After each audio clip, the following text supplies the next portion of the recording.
Hello and welcome to this look at the programmes of Hospital Radio Plymouth. Formed in 1969, we have moved locations several times over the years. Currently, though, we're based at Derriford Hospital on the outskirts of the city. Our programmes can be heard both in that hospital and also at the Royal Eye Infirmary, which is a small cottage hospital based near the city centre. Our programmes are broadcast by cable and also on patient line, and we're one of just a handful of hospital radios in this country to broadcast our programmes via an FM transmitter. Hospital Radio Plymouth on 87.7 FM. Our service goes out around the clock via a mixture of live broadcasts, recorded material and computer automated playout. Requests play an important part in our daily output, with presenters regularly visiting the wards and having face-to-face contact with listeners.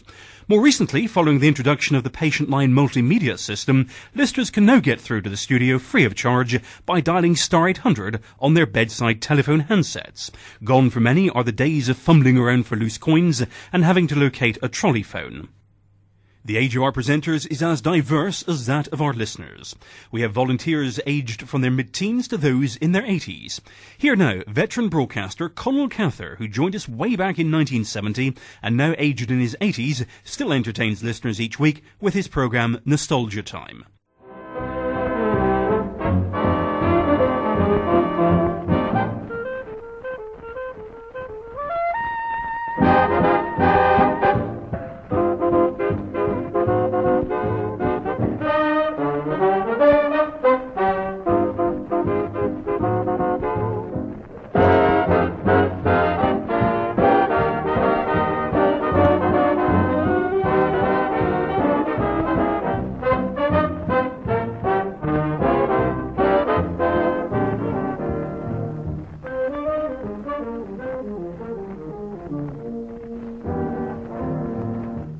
Harry Roy's orchestra there on the 9th of April 1943. Harry taking the vocal, and Harry man was, if you can just remember, he used to wear tails, and little chap he was with big round eyes, played clarinet and alto sax. He's a very, very likeable chap to talk to as well. And you just tuned in, you're listening to Soldier Time here on Hospital Radio, and this evening we're featuring the dance hall days with various British bands of the wartime era. And we're going to continue now with Joe Loss's band, Until We Meet Again. Here at Hospital Radio Plymouth, we see our role as being to inform as well as to entertain. At 20 past and 22 each hour, we have a pack of non-commercial breaks, with a mixture of forthcoming programme promotions and public service announcements. Here's a typical example. On 87.7 FM, this is Hospital Radio Plymouth. I know, you're lying in bed, no visitors, so no grapes, and you're bored stiff. Fear not, my name is Steve Glanville, and on Wednesday night, I'll be your visitor. I'll play you a request, and you can have a chat to family or friends anywhere in the world by phone.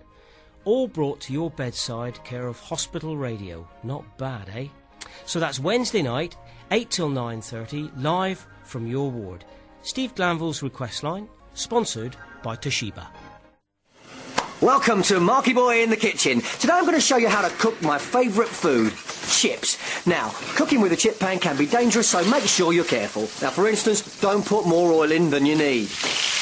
Now, while you're cooking the chips, you mustn't get waylaid by interruptions like watching the footy, because leaving a chip pan while cooking is like a time bomb waiting to go off. And if it does catch fire, turn off the cooker. As long as it's safe to do that, then close the kitchen door and call the fire brigade.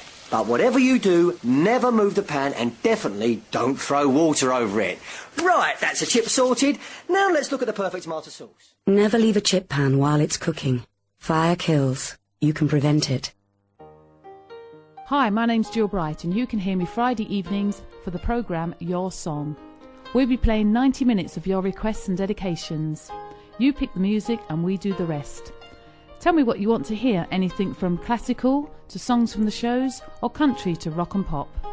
That's Your Song with Jill Bright every Friday evening at 8 on 87.7 FM and cable channel 1 Hospital Radio Plymouth. And 1 to the left, and 2, and arms up, and 3, and oh, hang on, right. Who's got the little problem? Sorry. every time I do this. I mean, you pump max trainers do this. If you buy faulty goods, call Consumer Direct. Backed by the government, will give clear, practical advice to help get a fair result. See you all in next class then, shall I? Consumer Direct. 08454 04 05 06. On 87.7. Hospital Radio Plymouth. Religious broadcasting is an important part of our schedule, with the hospital chapel service being broadcast live on Sunday mornings. And as another bed arrives here in the chapel, it gives me the opportunity to welcome all those who are listening to this service from their hospital bed via hospital radio. And we're very grateful to hospital radio for this facility. So let us begin our worship this morning from the chapel on level 7 by singing our first hymn, O God, our help in ages past, our hope for years to come. And listen now to this poignant extract from the chapel's Remembrance Day service in November. Wars will continue because of our inability to live responsible, compassionate, generous, and sacrificial lives.